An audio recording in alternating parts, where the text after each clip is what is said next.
Hello.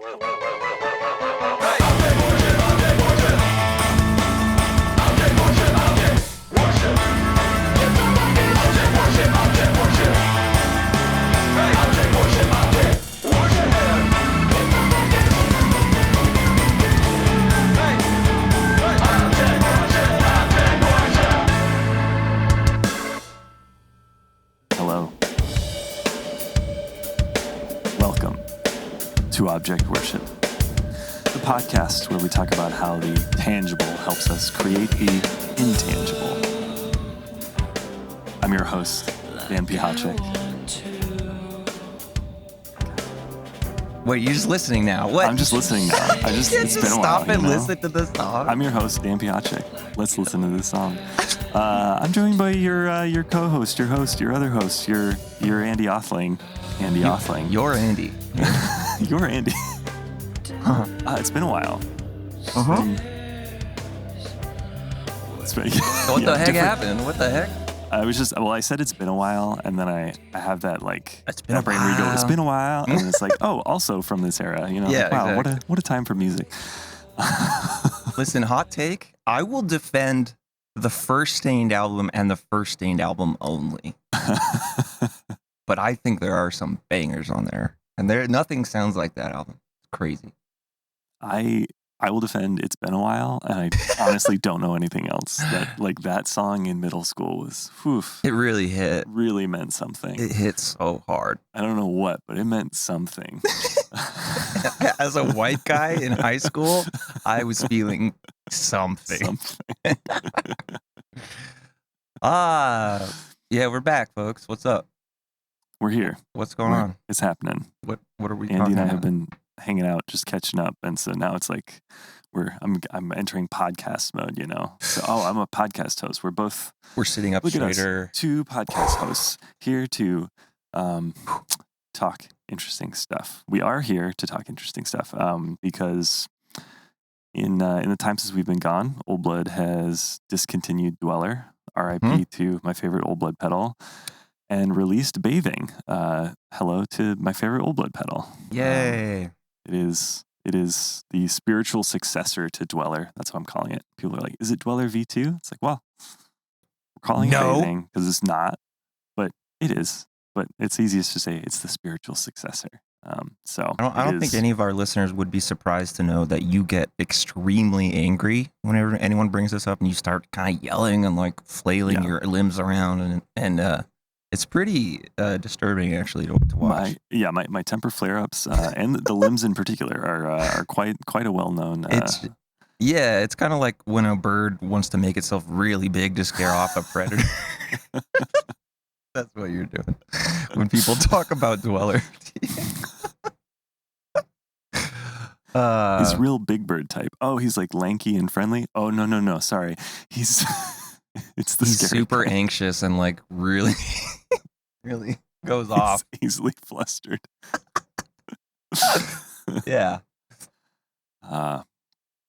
Bathing. So it's been a while. We put out a new pedal. There's been a bunch of like life stuff too. It's like I'm a dad now. People are like, I want to hear Dan talk about that, and I'm like, that's okay. We can talk about pedals. It'll come. It can come up in conversation. There's a whole. This kid's got a whole life. Yeah. It's like so much personal stuff has happened in the last 2 months, but also pedals, and that's more what we're here to talk about, you know. So if it comes up, it comes up, but we don't need to. It makes me want to reference one of my favorite tweets from back in the day from horse_ebooks that just said, everything happens so much. And I think, that's really true. That's so true. I feel like I've been saying a lot of phrases like that lately. Yeah, as like a sleep deprived new father, you're probably saying some things you never said before. Yeah. There's a lot of discussions of like, oh, should I go do this? It's like, well, if you need to go like sit down for a second, and then I'm just like, well, everything's got to happen. That's like the new parenting. It's like, well, it's got to happen. That's why you do anything. It's because it's like, well, we got to clean up the poop because you got to clean up the poop. Like, yeah, exactly. Everything's everything is so everything. I think that's a thing that I keep saying to him, to my son when he's just like looking overwhelmed. I'm like, I know everything is so everything. And then he looks up at you and says, "Thank you, Dad, for saying that to me. That really helped me." That really hits home. It's crazy. I love when my 2-month-old baby says that to me. Yeah. So, yeah, you had a baby. Pedal was released. I went to Postfest, which was good timing because the pedal came out the Monday after Postfest, and so at Postfest I was able to have the pedal on the board and have people play it before, and it was also perfect to be like, because people would obviously be like, well, when is this coming out? I could be like Tuesday or Monday or what. It's just like, it's not like, oh, it'll be like 6 months or whatever. It's like, nah, you can, we can take your money very soon, very quickly. So that was fun. I probably anyone listening to this would know that about the stream that I put together for the pedal, which I was really happy with how it went, and I was just tickled about it. Something I've been wanting to do for a long time, and it worked better than I even thought. So it was really incredible to kind of witness from the outside. I was gonna say, like, think about you in Indianapolis, the way that you set up this stream where you could, I guess for a brief overview for people that might not have caught it. Was it just a week before? It was like basically a week before the pedal came out. We went live on Twitch, and it was a whole setup where you had designed something where it is a super blurry pedal in the background that steadily becomes more clear and can be controlled fully via MIDI, but with no instructions on how to do it. Yeah. So for that first day, well, at first we had to hit like 50 followers on Twitch to make it. Well, and that was happen. just me. I was like, I want to get something rolling before anything happens. Like, I didn't want to. This whole thing was like, I don't know what the response. Like, I knew technically how to do it, but I was like, I don't know. And I made the commands to control the pedal as like straightforward as possible. Like, I didn't want to make it any more obfuscated than it already was. Yeah. Then basically just a MIDI message, if someone sends, like, let's say, I can't remember the numbers, but let's say time is controlled by CC 17. If somebody just said 17, random time value pops up. And then eventually you could say 17, 100, and it would be set to 100, things like that. It felt very, I remember when you first showed it to me, just to bounce it off, like, hey, here's what I'm working on. Like, this is cool, right? Yeah. It felt very like Outer Wilds to me, which is like, people who have listened to our episodes with Alex or Andrew will know how much I love that game and the like sense of discovery that it gives you, where it's like you're dropped in and you're kind of told like nothing's going to come at you, but just like you might not know what's happening, and the whole thing is just to figure out the mystery and figure out what's going on. And there's something in that where it's just like, a blurry thing in the background that's making noises. Yeah. Let's see what happens. Yeah. That was the other thing. It would trigger a random note. You were just kind of sending little synth blips through it. And just anytime a message came through. Anytime a message wasn't a control message, it would play a synth note, yeah. And then there are other commands that would trigger other sound files. And like I put all that together in 1 week, which is pretty wild. And like a lot of that was spent on building the controller and like the interaction between the text chat and converting that to MIDI messages. But like, I wish I would have had a little more time to spend on like the things to play around with it, like the triggers. And it's like, I mean, basically, as always, there's more I would have wanted to do with more time or whatever. Of course, yeah. But I think I scaled it back in a way that like it still did the thing, and yeah, like I had no idea how interested or uninterested people would be, and there was a handful of people who seemed like they were there the whole time, like just like constantly, and so that was awesome. And then people being able to like I was telling you, Dan, like being able to play a pedal and hear it and dive into it before you know what the pedal is called, what the knobs even do, I think is really interesting, because there were multiple people who were involved with the stream who even came to the board at Postfest. Let's shout out Niche Endeavors and Alden, were both showed up. Alden famously was the one who discovered the dimension knob. That one was the hardest one to discover. And I asked him, I was like, how did you figure that one out? Like, because we didn't really give any hints for it. I was like, yeah, and that's he was like like, not a control name we've used before. Yeah, and he was like, I just looked on my pedal board and started typing in all the words that I saw. And does he have a dimension C on his pedal board? Well, I think it was a polymoon. There's a dimension knob on the polymoon. Oh, okay. Yeah. So that's I was right. And their dimension is different from the it's a different dimension effect. thing. But yeah, that's right. I forgot about that. Yeah. So I was like, that's smart. Like, good job. I don't know. I was like, that was one of those. And listen, okay. This was I'm gonna put Brady on blast a tiny bit, just a little bit, because he, God bless Brady. He is great, but he definitely didn't understand fully the pitch of the Twitch thing when I told it to him, which makes sense. It's weird, whatever. But then once it went live, Brady just started typing in all the secret commands. I was like, dude, you can't. Don't do that. Like, they have to. They. And then he messaged me. He's like, "Oh, I should probably not do this, huh?" I was like, "Yeah, don't do that." So like, he just typed 17, and people were like, "Oh, you could just type a number," like, that was probably good to get people started. Like, at a certain point, you do want to encourage that if nobody's stumbled on it. But yeah, that is funny that he probably was like, "Oh, cool! I haven't gotten a chance to mess with this. Yeah, based on what I heard from Andy, I think this is how it works. Let me play around with it." Forgetting to to hold back some mystery. Bro, spoiler alert. It's a secret, dude. Easy. Don't say 17 yet. But yeah, no, I was really happy with how that went, and like, being away, like, I was remote desktoping into my server from Indianapolis. It is again worth noting that this was controlling a bathing pedal in the real world. Pedal, yeah. Like, it was just plugged in at your home. And yeah, I think that, again, like, because we talk about the tangible stuff, I think part of the magic to me was the idea that all of this ultimately filters through a physical pedal in a physical space. Yeah. The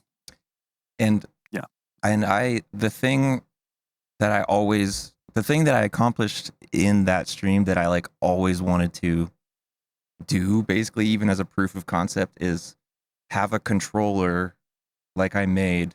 So I made a controller with all the knobs and button layout positioned exactly on top of a picture of the real pedal. I massaged the knobs so that they had roughly the same degree of movement. It's like not a full 360, obviously, but basically so that the controller would send the MIDI messages to the pedal, but also, as much as possible, reflect the actual setting and where the knob would be for that sound. And so, yeah, what you got to see on stream and what was revealed over time, I mean, the art and the pedal itself were blurred out, but the knobs were always visible.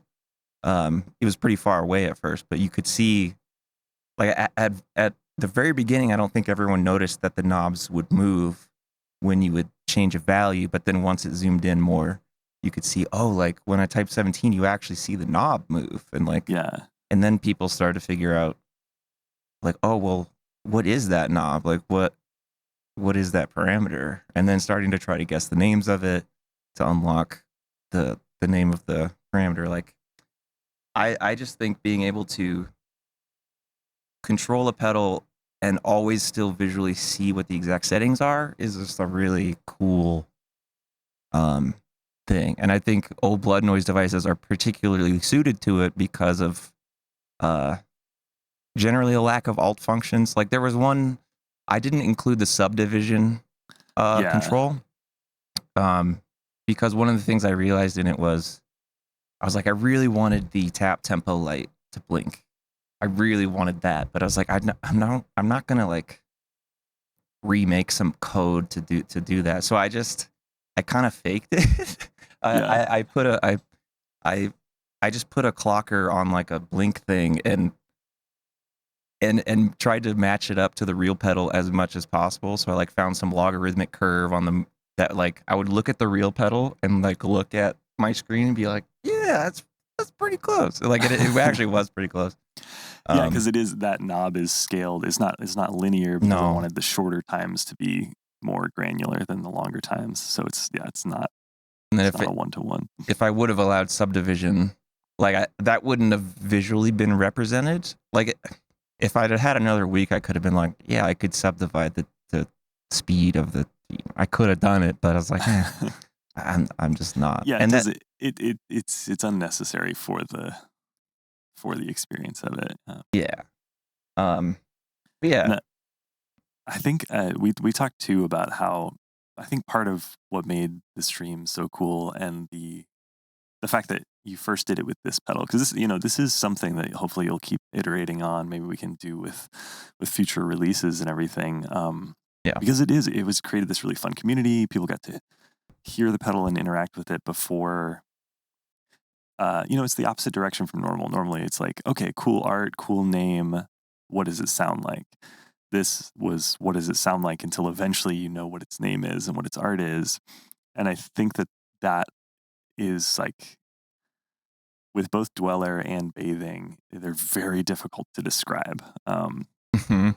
And to, I guess, give like I'm going to give a real top level overview, because we've got some messages from friends and voicemails and stuff. So we'll see what questions and comments people have. But you actually, before you do that, do you want me to give you the spiel that I got into at Postfest describing the pedal, and then you tell me how close it is to the real thing? You want to do that? I'm going to do top line. And okay. It's literally just that Dweller we called a phase repeater. Yep. Because it has an architecture that is genuinely unlike anything else. And so I can describe more of what that architecture is, but it's very hard to describe, because no matter how I described it, at least, it always sounded like, okay, so it's a delay and a phaser put together. So you're thinking delay into phaser into delay with a phaser in the feedback loop, whatever. And it's some of those things. It's like an architectural difference. We called it phase repeater, and we found that people would, stores would put it in the phaser category and stuff. And it's like, it does make phaser sounds, but it's its own thing. And so in designing a new version, I had a bunch of ideas about like how I wanted it to work, just because I so deeply love that architecture, both as an engineer and as a player. Like, it's just the pedal that would always be on my board. So we decided to call it a liminal delay instead. So to create a new genre name that would hopefully be less like pigeonhole, like more like it's some kind of delay, but it's not analog, it's not digital, it's liminal. Well, what is liminal delay? Well, it lives between things, and it's because of that unique architecture.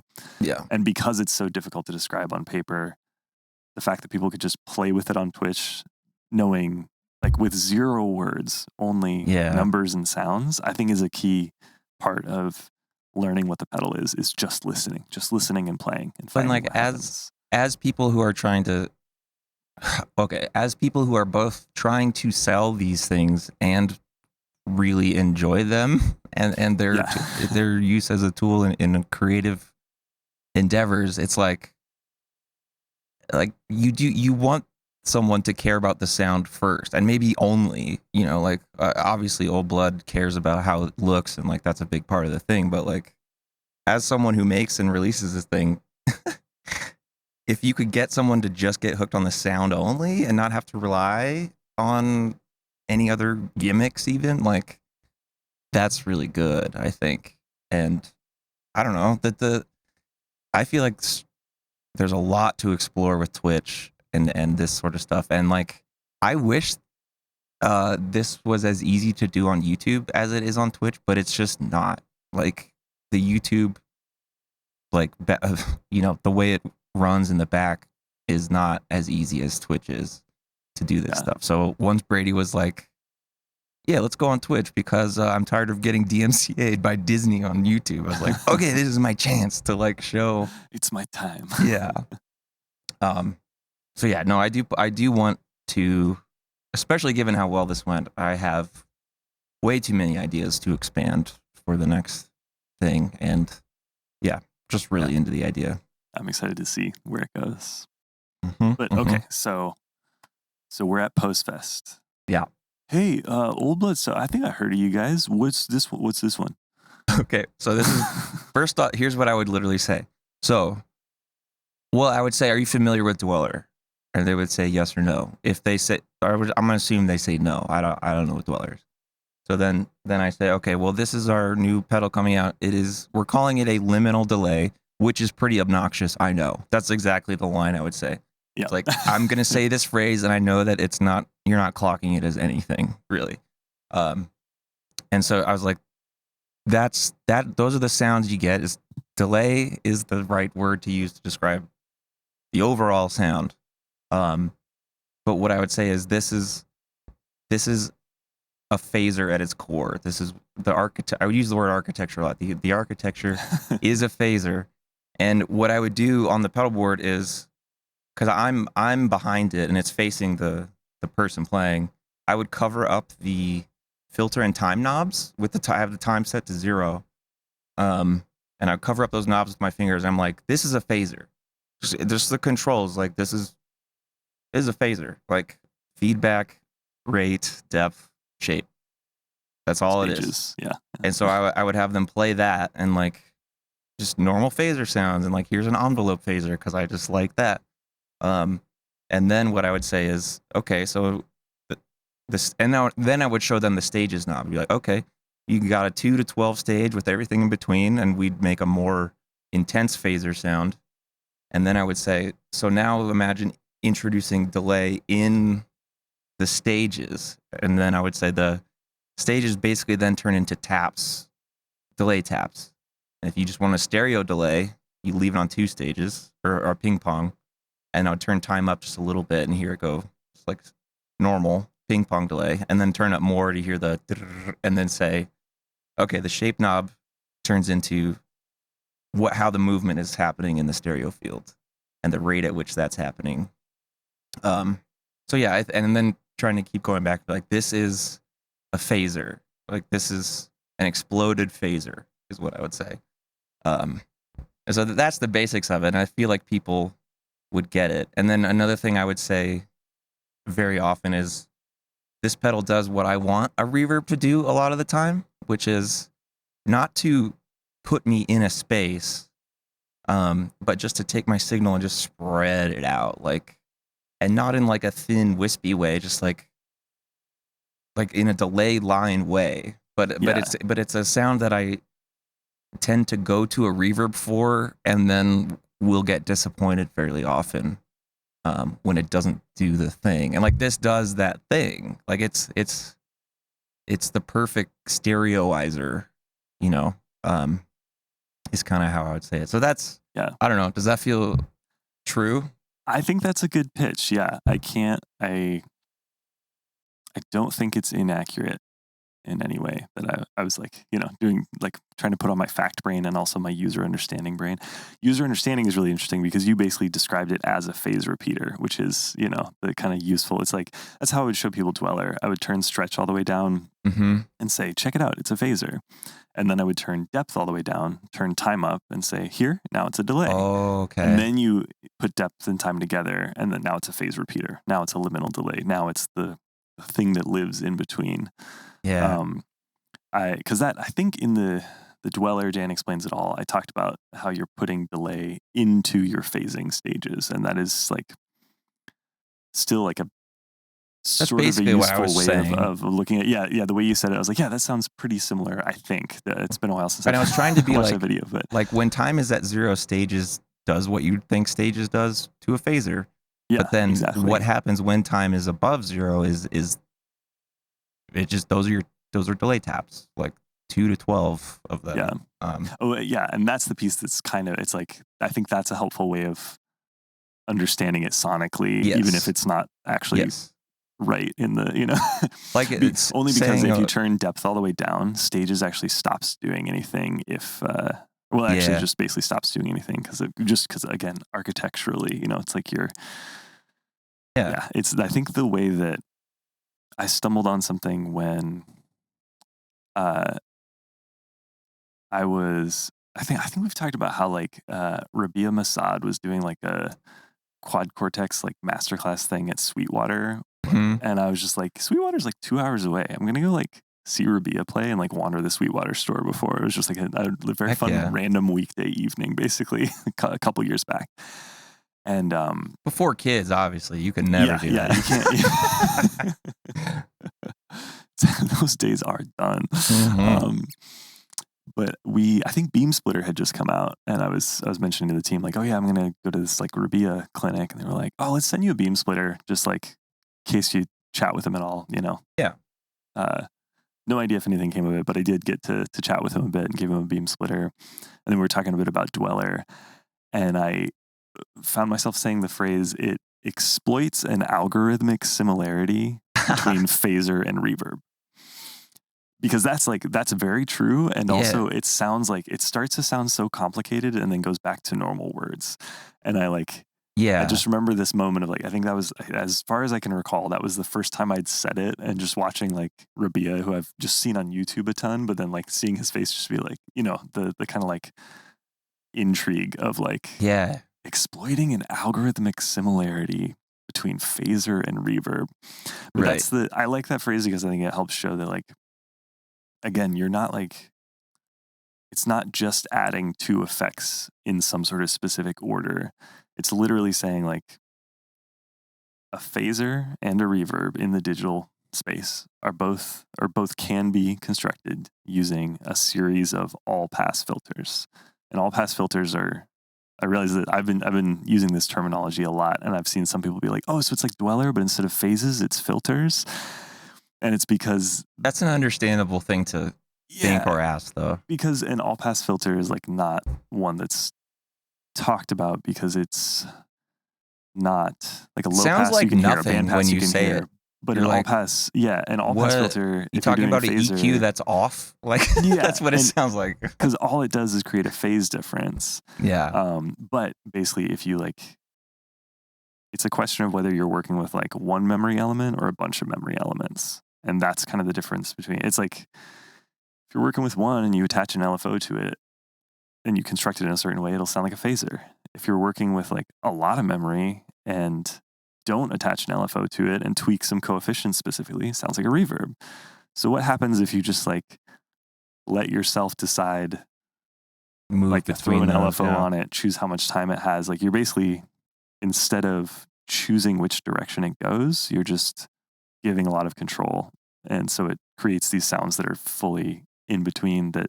And even though I'm talking about phaser and reverb, it sounds like a multi-tap delay. Like, you know, it obviously sounds like a phaser in certain settings. It can kind of get reverby, but the most interesting sounds are just these like kind of washy, weird delays, which similar to you, when you talk about what you want a reverb to do, that's what I want a delay to do. I want to have a sense of rhythm, but not like a constant repetition.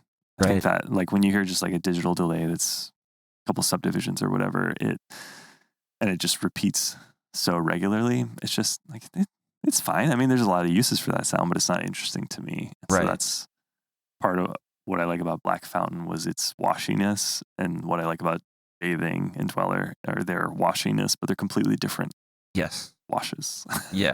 And the other thing I would point out to people is like, the pedal is really good in responding to your playing dynamics. So like even filter at noon, it works too, but I always love turning it down a little bit and just being like, just play lightly. And like it sounds like a reverb, like just dark, gooey, washy, and then just like pluck something, you know, hit something a little harder and you hear that the taps will come out and like they're rising out of the water or something. Like it responds to your playing in a way that a normal digital delay never does to you. So I did tell people, I was like, I'm not blowing smoke. Like, this is my favorite one so far of the pedals. Like, the more I explained it, the more I was like, this is a new design. Like, and it's hard to talk about it like that because I don't know if people would I think a lot of people would be like, well, there's no new designs. It's like, what?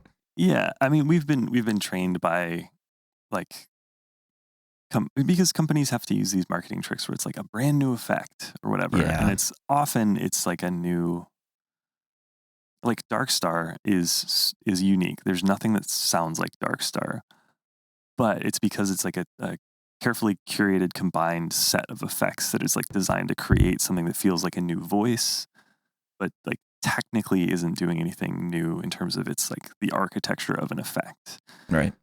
And so if you're trying to say like, no, it's a new genre, it's a completely new genre of effect, it's like, yeah, no, it has its own voice. And it's really tough to sell like, no, it's an architecture that I have yet to hear. And I'm still, Dweller's been out for what, 7 years now, and I keep waiting for another phase repeater or another thing that does the same trick, and I still have not found one. Yeah. Even like messing around with LVX and being like, how close can I get? I can make something, but it's Yeah. not. It still doesn't quite do the thing. And it's not that I'm challenging other companies to like copy us. It's mainly just that I'm a little bit surprised that I haven't seen it from from Yeah. anybody else. And I'm I mean, glad that we hadn't, because I got to make Bathing, which to me is the improved, expanded stereo, lower noise floor, this and that version of it. yeah. And it sounds so much better in mono to me too. Like, I think people talk about how cool it is in stereo, and it is, but for my like mono use case of Dweller, one of the small things I'm excited about is just running it into drives without having added noise floor. Ooh, yeah. Because the other one wasn't noisy, but it was like you run it into overdrives and you're bringing up what noise floor it does have. Yep. And this one is just so much quieter and cleaner. Yeah. The other thing that was really fun to do is like get someone going with Bathing with just a clean sound, because a lot of people would come up and be like, what's that? Because they would be aware of everything else.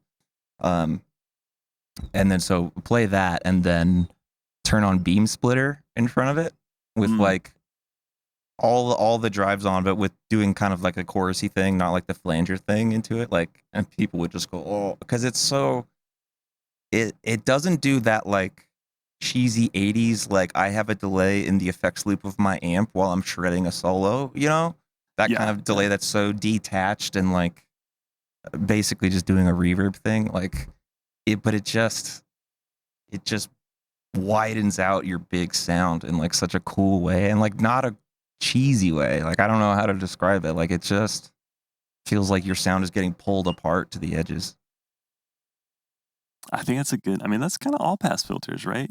All the sound is there. It's just stretched. It gets stretched out over phasing or different phases or different times, but it's like all the frequencies are represented, just stretched out now. So there you go. Wild. All right. Well, should we throw it to the people? We asked a few friends of ours to send in videos, either recollecting on Dweller or celebrating Bathing or whatever may be. And then we asked for voicemails as usual. So yeah, I don't know, man. You wanna surprise me? Let's. Well, do you want a voicemail or you want a friend? I was gonna say that could be the surprise, but let's. Yeah. Surprise. Okay. I mean, we're gonna. Well, here, let's do this first. 505 on Hogs. That's the line for you to call.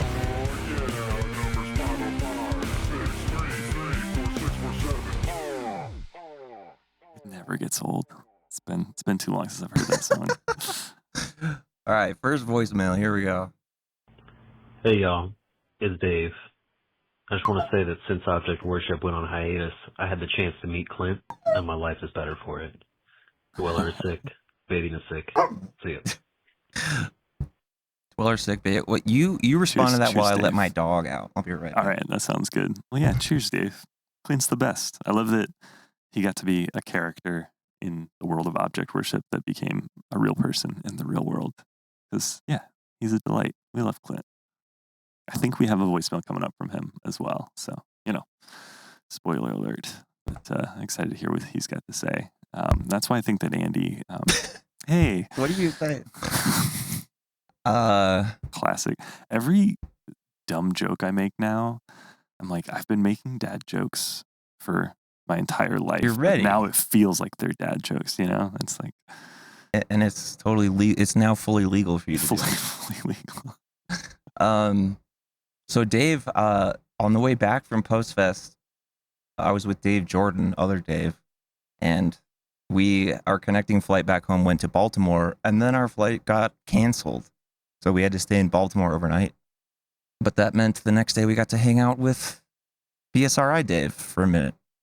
Oh, nice. And it turns out he was actually scouting the spot for the next Baltimore pedal show. So we got to go see that. It was pretty cool.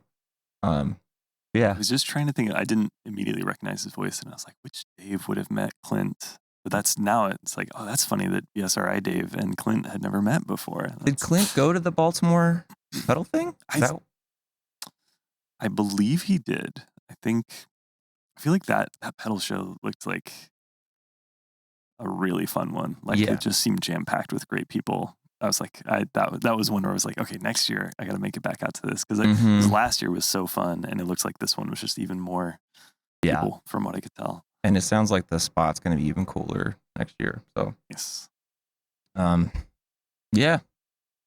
Thanks, Dave. Thanks for hanging out in Baltimore. That was cool. That was pretty cool. Okay, let's just go to Andy Pitcher, because because he's we're going to be about it. I have a feeling we're going to be referring back to whatever he says here. I think this is useful lore. Yeah. So let's we asked 3 people to send us videos about Dweller. I don't remember what we actually asked of them, but we got from Andy Pitcher, Alec from Mask Audio, and Dave Jordan. Three Dweller heads. So here we go. Let's see what Andy Pitcher has to say for us. An electronic guitarist out of New York. Sorry, I don't know why that. Longtime fan of Dweller. In 2017, 2018, I was having a lot of thoughts about analog versus digital, kind of in reputation and in inspiration, and I was having conversations with friends about this, like Dan Pihacek, and that's you. That's me. I felt at the time that digital had such a bad rep, because when it first came out, it was trying and poorly emulating analog experiences, and because of that, you play it versus a chorus versus blah blah blah. It's not the thing. Rather than people being creative and explorative enough to find what digital does uniquely that analog can't do, and they both can reign in their domain.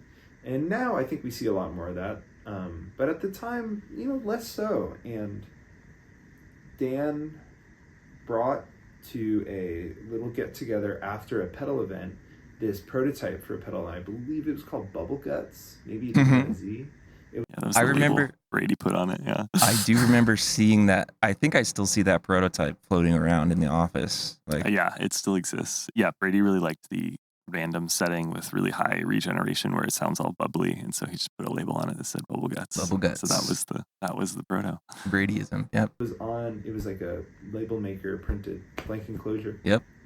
And it was my first experience with this new sound, and we got into talks about that moment where someone invents the fuzz pedal and doesn't call it overdrive, gives it this new name. Yes, it's related to this. Yes, it's in what we come to call dirt, but it's its own thing, and it deserves to be recognized as such. And we felt that way about Dweller, which was a digital accident, a digital exploration, stumbling upon this thing in the way that people often did in analog.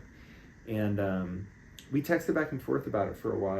The phrase digital accident is really interesting. He said that, and I was like, whoa. And it's an interesting detail there too, where I talked a little bit about the architecture, but hadn't talked about how it was something I stumbled on because it was early in my learning journey, which I think I'm sure this has probably come up on the podcast before, but when you know just enough to make interesting mistakes is a fun moment.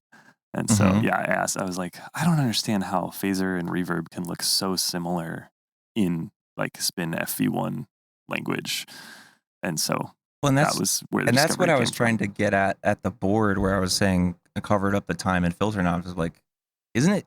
I guess I'd never really put a lot of thought into like there is a feedback knob on phasers and flangers a lot of times, and there's also a feedback knob on delays. But I'd never really.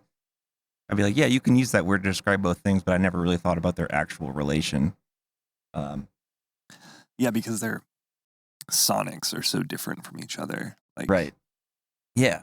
But again, I choked on my coffee. For the listener, I'm seeing that. You're not seeing me like hit the mute button and take a sip of water, but I choked on my coffee. He's That's getting where really we're at choked right up now. by Andy I'm getting- Pitcher talking about the digital accident. God, I just the digital accident. Hey, this podcast is that one big digital accident, right? Well, let's go. And eventually landed on phase repeater, which felt like it nailed this thing where it starts as a phaser, and if you expand on it, if you Yeah, Andy Pitcher was instrumental in just that phrase being the one you guys landed on, right? He came up with it, yeah. Because Ooh, okay. we were having a text conversation about what to call it, about this idea of like it seems like it's a new genre. We should capitalize on that. And he said, "What about phase repeater?" And then I was like, "I love that," and then kind of pitched it to, I guess probably Sprady and Seth at the time, the Old Blood team. Yeah. Everybody agreed. Yeah, that's Nice. the one. Shouts out Andy Pitcher. play with it, it gets into this repetition thing in this kind of delay zone, but totally unique. And it became a really important part of my sound for a long time. I have serial number 7, and I use it on a bunch of records, other people's records. I use it on my record on the second track. It's on some acoustic stuff, and it just continues to be an inspiring and exciting box, especially with expression.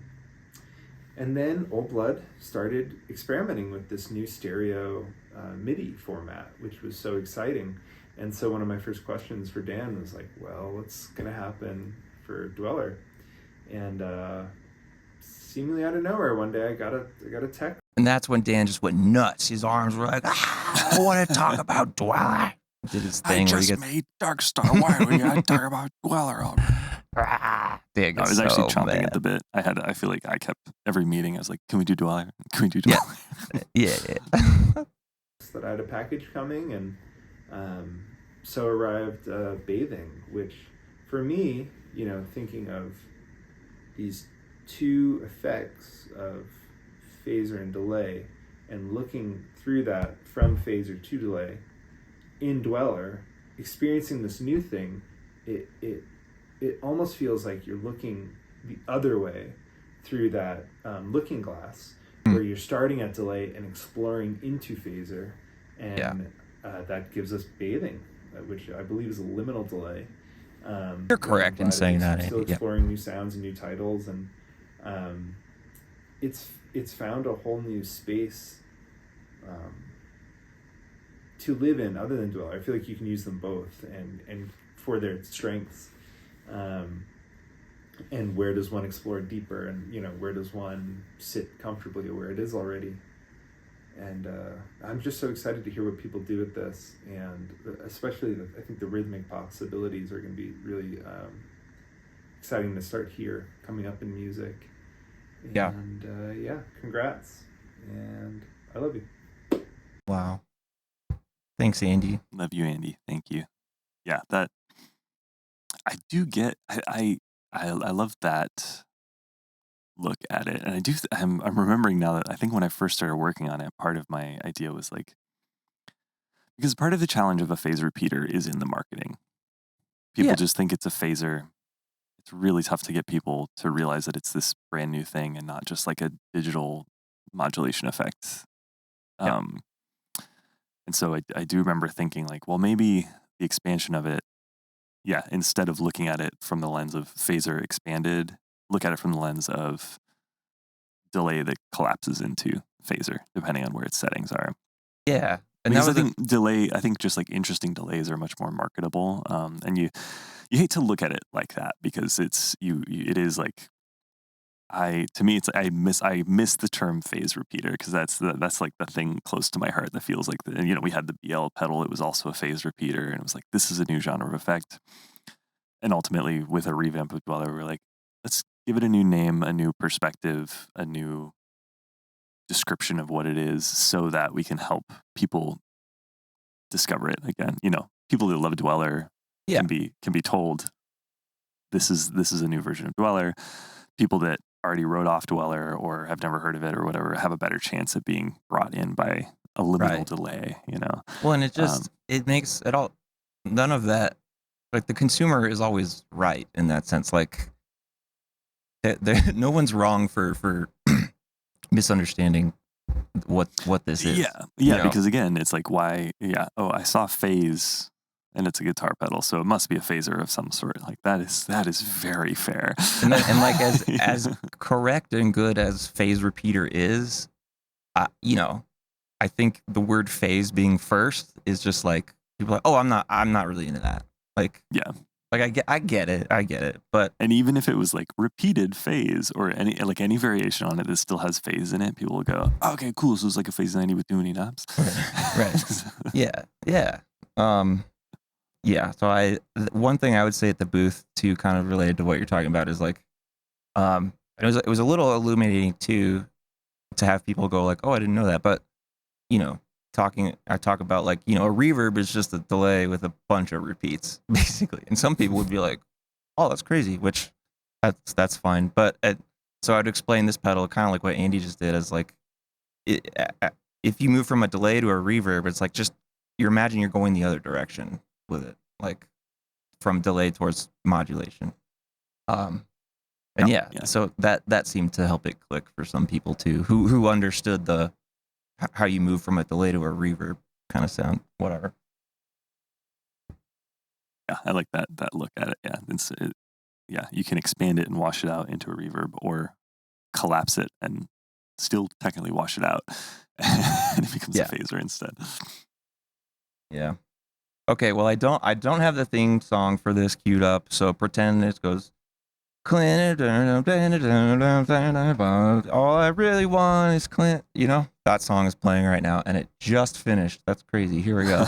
Hey guys, it's Clint. Yep. It's been a minute, Yep. but yeah, I get it. Thank you, Clint. But no, I appreciate that he didn't take me to task for it. Yeah. I'm like, thank you. Congrats sure on the has baby, been out of it. Dan and Andy. Congrats on Andy. But yeah, I guess one of the questions Thank you.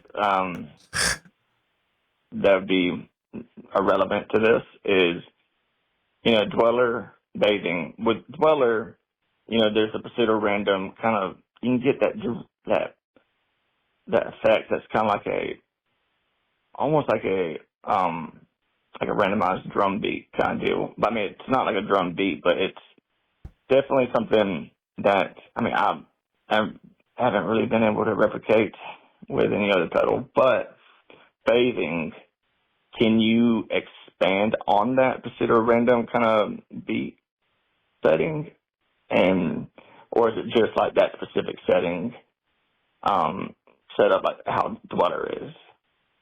Like configuration wise. Question. Like, can you do more with that pseudo random? You know what I'm getting at. Yeah. But yeah. I had like a real question this time, so yeah. Yes. All is well, and yeah. Oh, I'm probably not going to see you in December, but we'll see. See you in December. See you guys. Yeah, you don't need to say that. Just say see you in December. Just say it. It's fine. See you in December, Clint. Yeah. So Dan, there is random. There is So it has that same wave shape, and you get a little more control over. I think having like a little bit on Dweller, having a tiny bit of stretch helps with the percussiveness of it.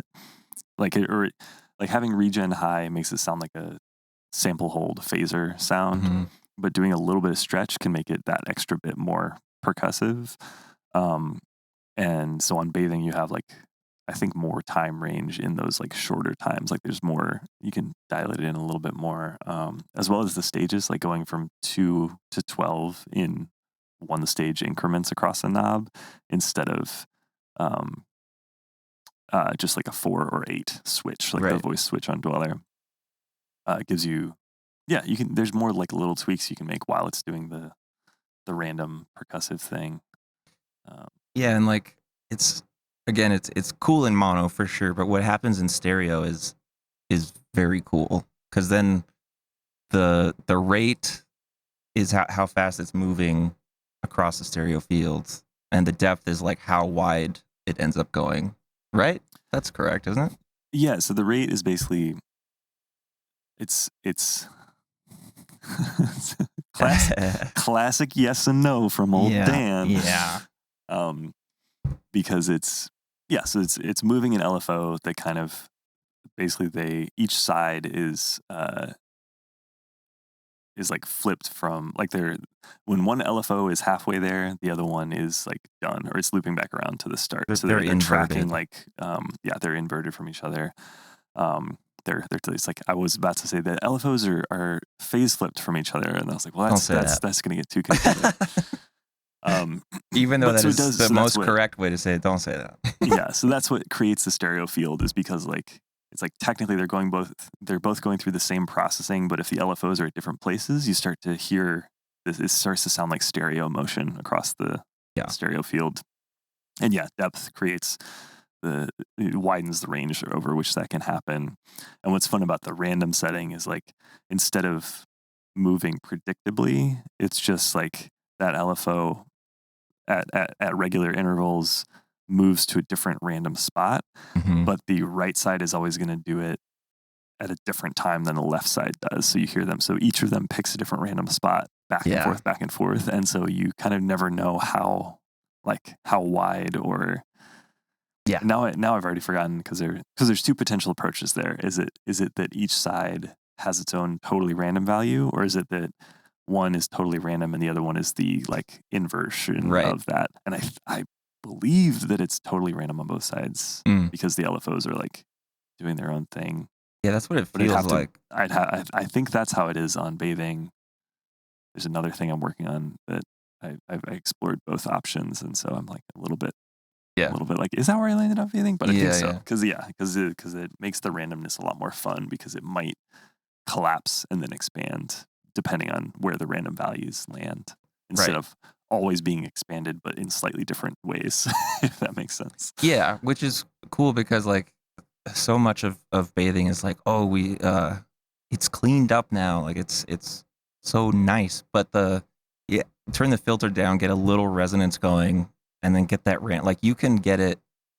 Obviously, there's a square wave setting that can get straight up tremolo sounds pretty much, but this one gives you like a weird kind of just extra transients that are more than even the delay taps themselves. So like Clint's talking about like not a drum beat, but like definitely like a pattern-y type of sound, which is really cool. Yeah, especially because at the extremes of depth, it has this extra ringy quality to it. There are some I want to do a video.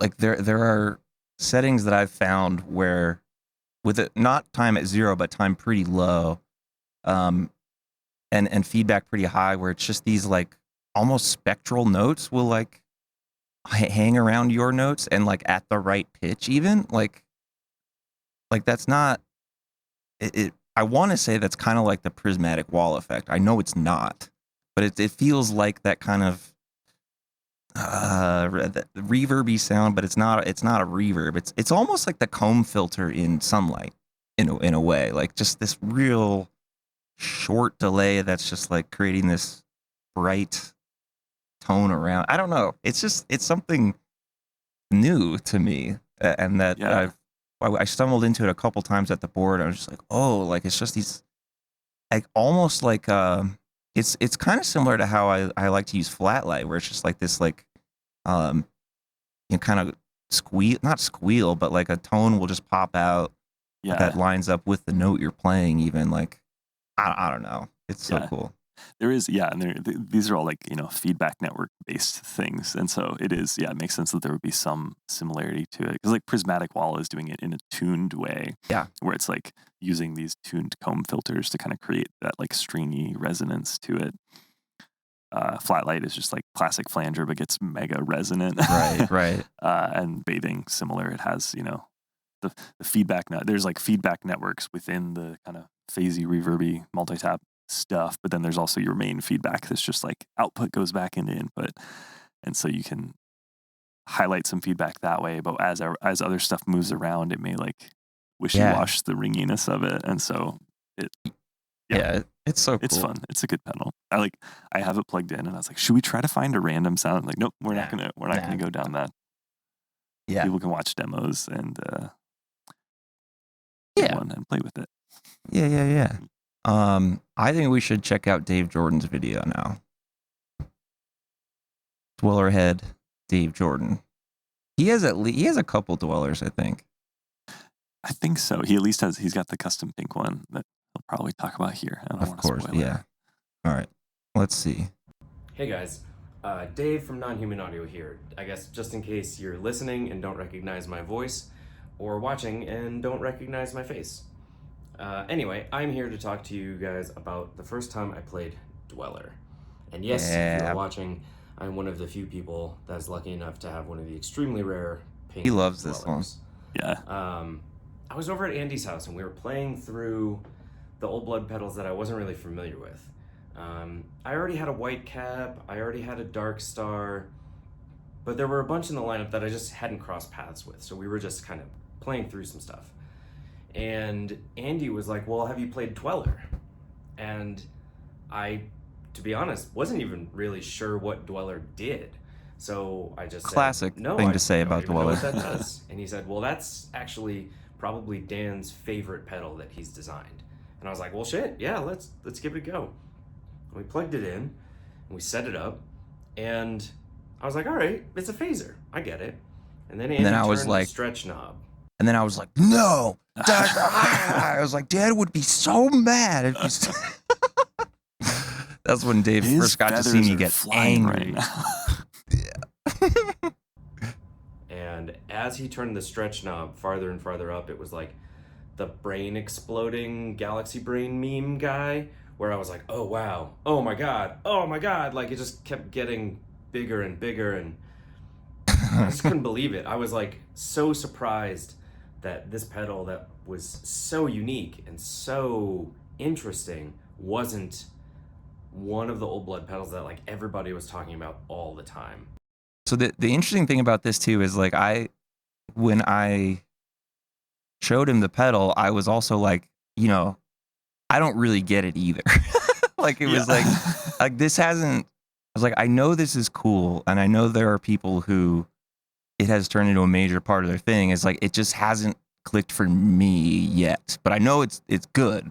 And it was very fun to watch him like in that moment, like have it click and be like, oh, he's a Dweller head now. Like it just happened. Yeah. So, and even at that moment, I was like, I am not like I'm enjoying what I'm hearing. Why he's loving this so much. Yeah. But yeah, it's just an interesting little side note there. That I'm just gonna side note on your side note real quick. I think that was also part of the part of why we sent a proto to Andy and to Alec, and I was glad that Dave played the proto that you had. Yeah, is I wanted Dweller heads to play it, because within the company, like obviously people like the pedal, they might have a rough idea of what it does, but I think that like maybe some of the builders are into Dweller. I feel like kind of like the creative team, like when we're talking about product development, I'm the voice for Dweller. Like I'm the one person that's like, I get it, I love it, I use it all the time. And so part of the process of making Bathing was waking up that feeling in everyone else. And it did with the moment, like adding the filter, I think was a big key to it. And just, I don't know, letting people explore that everyone had it click in their own way. But there were a couple meetings from a couple moments at the shop where people were like around it and playing it and just had the moment of like, oh, okay, I get it now. And that it was interesting to have a little microcosm of like waking the team up to what's so great about this sound. Well, don't say little microcosm. That's bad marketing too. Oh, so this is like the mood reverb, is that right? Breaking news. Oh my God. Listen, I'm putting this out into the universe again, okay? Because I've probably said it on here before. Microcosm, What the fuck is the mode? What's the mode everyone loves? Mosaic. Okay, Chase Bliss, you did reverse mode C from the Empress thing. You got to do a mosaic pedal. Take the mosaic mode from Hologram, collab with them. Maybe you guys don't know each other. Freaking send someone an email. I want mosaic mode in a Chase Bliss small batch pedal. It would be perfect. It would be so perfect. Anyway, you're welcome to both those people. Someone just start bugging both those companies. Like I've had this idea for years now. The mosaic mode is so sick on that thing. And I already in my head I know the mappings to the knobs on the Chase Bliss pedal. Someone can talk to me about it if they want to. But there's my you gotta email contact at Chase Bliss and contact at Hologram. Just one. Just do like the most just do like an intro. Like I have an idea. I think you two should collab. Here's the thing. Don't even ping Joel about it. Just I've already told Joel this. I've already told him. I just want to keep putting it out there because it seems like such a thing. All right, forget about that. Dave, what do you have to say still for us? Play. From that day on, Dweller's just been one of my absolute favorite pedals. Like That's true. Ever. That's true. My favorite sound is like the stretch and the depth, both about like 1 to 2 o'clock. So you get those discrete repeats from the delay, but also that diffusion on the far end from the depth. There's nothing like it. I mean, it's Dweller. It's Dweller. Hell yeah. His favorite setting is almost the same as mine. I just don't have any regen on mine because I like it to disappear quickly after a few little repeats. I like it to go away. But yeah, toggles to the left. Toggles to the left. Depth Jokers and stretch to the somewhat right. high. Here I am. Stuck in a Dweller with you. Stuck in 2 stages with you. Stuck in a feedback loop. I don't know. Stuck in feedback loop with you. Yeah, it doesn't quite have this. No, I think that rocks. I think that's so good. What was I gonna say? That Dweller's like 1 of 10, right? Or is there like 10 of those? Do you know? So I don't remember. That I do feel like Dave was talking about. He was like, I think Brady said that only like 10 were made. And I was like, that kind of tracks. That feels right. That was part of, we would do runs of just like, just do a few of these, here and there. Here's okay. So based on what Dave's talking about there, I have a question for you. Like, just in terms of the platform that these two pedals are on, like FV1 for the old one versus STM32 for the new one, like some of the sound of the old Dweller is just the sound of an FV1. Like there's some sounds in it that I assume are because it's on that platform. So right? Yeah, I've heard I know Dave talked about how there's something in Dweller that's not there in Bathing. I've heard that a couple times. People are like, I'm still keeping my Dweller. Like I love Bathing, but there's like some magic in Dweller. And I haven't really sat down to A/B them because I think the Bathing development process was like, I know what I love about it and what I'm listening for. Yeah. And so I didn't sit down to see how similar they were. I just was like, I know this architecture. I know what I want to try with it. There were a couple things I tried that we didn't end up putting in Bathing, but overall it was like an expression of here's what I think is cool about this sound. Yeah. I'm kind of wondering whether part of it is actually in the feedback loop, because on Dweller, the feedback is analog. It's like a analog loop going around the FV1, because with an FV1 you only have 3 control inputs. So you have to find, part of the thing with FV1 is finding little tricks to be able to coax more out of it. So like technically it's a stereo chip.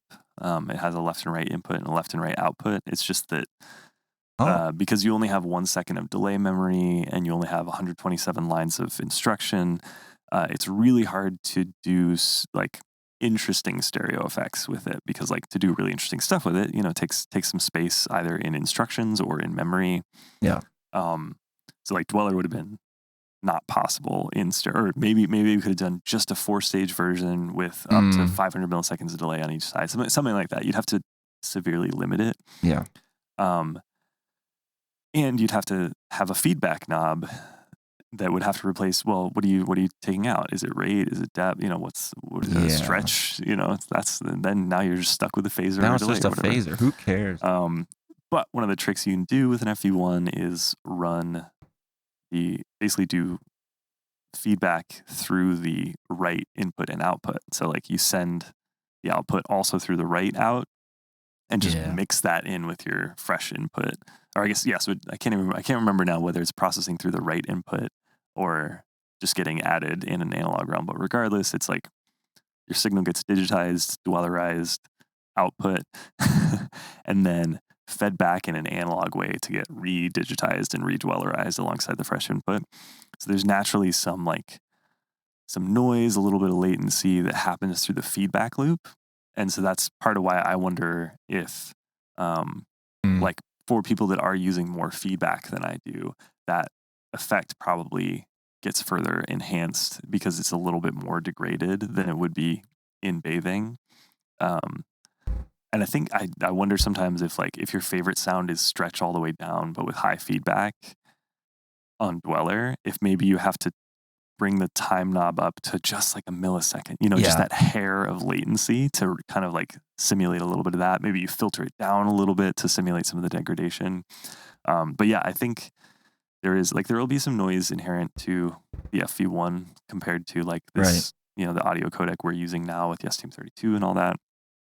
But I also wonder whether it's just the fact that it's an analog feedback loop. Like surely that has some bearing on the sound difference. When I think what you said about not playing dweller while developing this is interesting, because I guess I'm realizing that I actually have opinions about some things like this, which is like, I guess I would have thought it was a little lame if we were like, oh, we're gonna model the noise from the FV1 or something, or like we're trying to do like a 1-to-1, as opposed to just being like, whatever magic is coming from the limitations of the FV1. Like, I guess I don't really believe in recreating that on a more powerful platform. Like, just let the more powerful platform be more powerful and do what it can do and see what quirks come out of its limitations, as opposed to like using up some of your instructions or space or clock cycles to insert some FV1 type noise, personally, like I'm glad. Okay, I'll say this. It's too bad that the name dweller and the phrase phase repeater didn't really catch or like, it's fine. It's whatever. Because I think if it did, this pedal would be called dweller still. Yeah, if there was like, if it had mainstream popularity, we could just ride on that. If people understood it and loved it already, beyond the cult classic that it is. Right. But given the fact that you didn't try to impose the same limitations and let it be so much bigger, I think it really makes sense to me to be like, we're calling it a new thing. Its DNA is based on the old thing, but it would just be silly to call it that because it can do so much more. Using the word, having delay be the first word that describes it musically, like liminal, that you're doesn't just moving through that word to get to the next. Exactly. But having delay be the first thing you hear about it is right, I think. I think so too. But yeah, I don't know. I'm glad you went that route and didn't. I just think it's really interesting that you didn't pull dweller out. I kind of assumed you would have. Well, it's because it's a pedal I'm already so deeply familiar with that, like I say, it's like I knew what I was listening for. So did you get any anxiety though, like on release day, being like, wait, I never, like you probably shouldn't have, but I'm wondering. Not on release day, but like right between it being completely done and release day. Oh yeah, for sure. And it was comments like that where I was hearing like I didn't think about the feedback loop thing until Dave mentioned it. Yeah. And I was like, oh, well, I guess so to me, I'm working on it and I'm thinking, great. It doesn't have to be an analog feedback loop. That actually makes the phaser sounds better. Like the fact that they can feed, it always was that in between of a phaser and a flanger. And some of that is like the wet dry latency, but it's also because if you want regeneration, if you want it more intense, there's added latency through the feedback loop. And we're talking about maybe a millisecond. We're talking about super short latency. But within bathing, that feedback can happen digitally, and so your phaser can actually be, you can get closer to phaser sounds. There's still like the wet dry difference, but like going full wet and turning feedback up is like this really cool like swooshy resonant phaser sound that Dweller could not do. Right. Doing envelope mode with that is really fun. Yeah. So to me, I was like, I know of an existing flaw, and it's going to be better. And then I listened to it. I'm like, it's better. Perfect. Yeah. I love that. I was aware of one thing I was not worried about, but aware that people might make comments about it. The stretch knob is really noisy when you move it, because you can only smooth out that action so much of changing changing 4 to 8 delay times simultaneously causes some noise. Yeah. Except on bathing, because you have a lot more control over exactly what it's doing. And so you're able to smooth out those motions and make them sound like just pitch movements instead of like glitchy stuff. And I realized, like, yeah, people might like the glitchiness of it. More often than not, you get an email about how expression sounds kind of grimy on Dweller, but you know that somebody likes that griminess. Yeah. So you think, And that person is Dave Jordan. Well, it's like, I don't know if he likes that, but I do know that it's not, now I'm like, and this is still a theory. I haven't bounced this off Dave yet to find out whether the like feedback loop thing is the thing. But yeah, it was in that like the kind of final stages where I was hearing more of like, oh yeah, I guess I was hoping it could do it. This is my favorite Dweller sound, and it still doesn't quite do that. Or like, oh, I liked the way the spread knob was working, like, but now it's a dimension knob instead. So it's always tough, because I'm listening to like kind of the old blood team that wants some stereo element that doesn't collapse when depth is all the way down. I'm like, well, you just kind of have to make it up then. Yeah. So I guess I'll just slap a dimension chorus on the thing. Is that okay? Because that's one of my favorite effects anyway. So like we can add we just have one knob that adds chorusing in addition to all the other stuff that's happening. And that's a big difference from Dweller to bathing. Obviously, very different sound. Subtle, but important, you know. But it takes away the spread knob. And so it's like there's this things throughout development where I think with bathing I really had to let go of the idea that everyone who liked the old pedal will like the new pedal. Yeah. Similarly, like because everybody does like Dweller and bathing, but bathing doesn't automatically replace Dweller. This was true of Dark Star as well. Sure, it's true of Black Fountain. Yep. I think bathing was the one where I had to let go of the idea that the new pedal would replace the old one. It makes you realize that, like, even if I was A-Bing it, I bet I would have just gone, cool, yeah, I mean, it sounds better on bathing. I wouldn't have realized the grimy feedback theory, you know. So I don't know. The product development is an interesting thing, because it can't be all things to all people, and it makes you realize that with something like Dweller, we're all talking about how much we love it, but we're not necessarily talking about the same part of it. Yeah. You know, again, most people that really like Dweller will have regen up, at least to some degree. And I'm like, nope, it's all the way down for me. It's all the way down all the time. I want to hit a note and have it go and then stop. Yeah. That's Dave Jordan's use of pedals overall is interesting, because he, I've said this about his stuff before, is like he's building his own delay like one repeat at a time with his pedal board. So he's got like the slow Loris is like a one single slap back into like another chorus, into Dweller, into like the Strymon dig. And like it's just this slow buildup of time-based effects that, you know, very easy to do badly. Sound really bad with that. But he does it so perfectly that you play something and it's like, oh yeah, you not only can you hear what each piece is doing if you're listening, but it's combining to be a solid, not over the top sound. I mean, it's over the top in like a good way, and like, how is all that happening? And it's not getting way too much, you know. He's really good at that. Yeah. And Dweller seems good at that. And bathing definitely is. I can say that for sure. So, all right, what do you want to do now? We're an hour 15 in. We've still got Alec. We've got a lot more voicemails. What do you want to do? Let's see.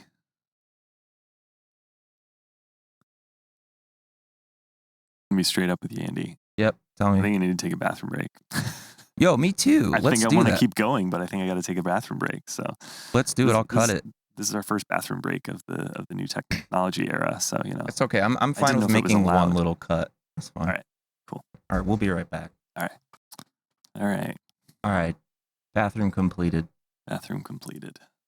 I know what we have to do next. I know what we need to listen to. Perfect. Here we go. Hey, partners. It's old Ike here again. Yeah, I jumped on my old horse, Cynthia, and started to my spa appointment, and, well, he informed me that I, once again, didn't quite get what was happening, and... He's never quite getting what's happening, is he, old Ike? Wait, are we listening out of order? What do you mean out of order? Did old Ike leave 2 voicemails? Okay, here's the... I'm seeing now, yeah. That is the bit, huh? I apologize, Ike. Okay, check this out. Check out this voicemail we just got. Oh, hey, partners. Old Ike here from the dirty, stinking desert. It's all darn hot out here, so when I heard the new venture you boys are getting into, I thought, boy, what a good idea. A spa. I need a bath, something terrible. I got dirt on top of my dirt, if you know what I'm saying. So just, mark me down for a bathing. Really scrub me up good. Give me one of them manicures. I think a pedicure. Oh, and throw in one of them bath bombs. And don't spare the power. I need a bath nuclear bomb for what I've got going. Anyway, get all that ready, and I'll head down. And partners, I love what you're about to be exfoliating. Ike, you've done it again. You've gotten it wrong again. Oh, it does sound like he needs a bath, though. Yeah, we gotta figure out how to get this man to a spa. You think okay? Real quick, I'm doing nuclear bath bomb. Like that's got to be a thing already. Atomic bath bomb, Etsy. Radiation nuclear fallout bath bomb. Bathing Nerdy LLC. Holy shit! You can do whatever you want online. BathingNerdy.com. $15. Radioactive waste is impossible to avoid in a nuclear fallout. Take a fun little bath with our radiation bath bomb and discover a mutant, weapon, or raider inside. A devilishly enticing elixir that blends seductive amber, enchanting patchouli, and a wicked concoction of earthly and spicy notes. It's a scent so captivating, it'll make the undead swoon. That's not... Wow. I'm not trying to make the undead swoon with my scent. Holy shit. All right, so it's crazy. There's a second voicemail here from Ike. It looks like interesting. Let me check this out real quick. Hey, partners. It's old Ike here again. Yeah, I jumped on my old horse, Cynthia, and started to my spa appointment, and, well, he informed me that I, once again, didn't quite get what was happening. And, that's mud in my ear, boys. Okay, so, but honestly, hey, what's the guy to think? Buy a bathing. Get a bathing. How do you call your darn fool blip-blop machine a bathing? Well, anyway, I took a Blip-blop listen to machine? it. It's pretty neat. I guess that's fine. I'll just find me a void snail while we're here and, roll around for a bit, and hopefully that does the trick. Hey, roll around. Talk to you boys later, partners.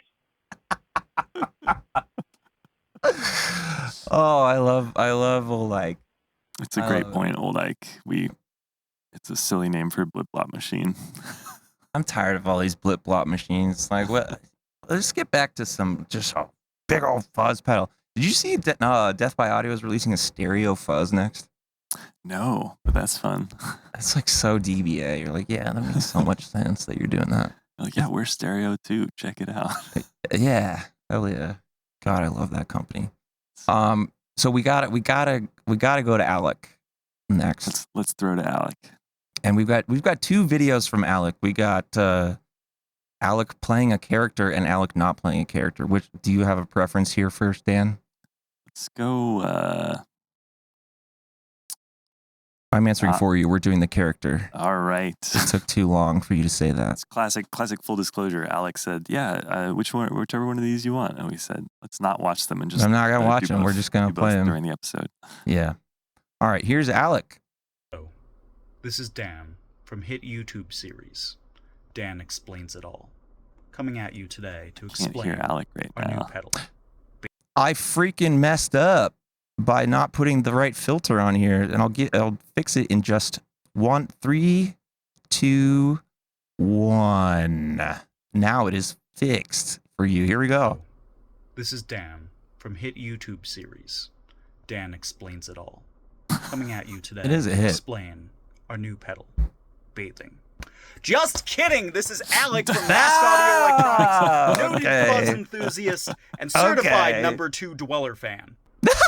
Dweller is one of my favorite pedals. Why number 2? Who does he think number 1 is? I wonder if he's leaving number 1 for me, or if there's a different, if like, you know, Andy Pitcher or. That's really nice though to be like, there's someone better than me, but I am number 2. Yeah. That's cool.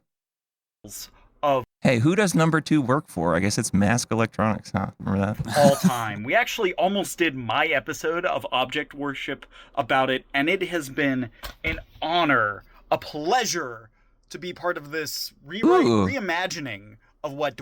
Hey, Al, you need to send that back, please. Can you just Looks kidding. like it's missing an LED. We gotta get that fixed up for you. Yeah, that's don't be showing that to people, okay? Dweller could be.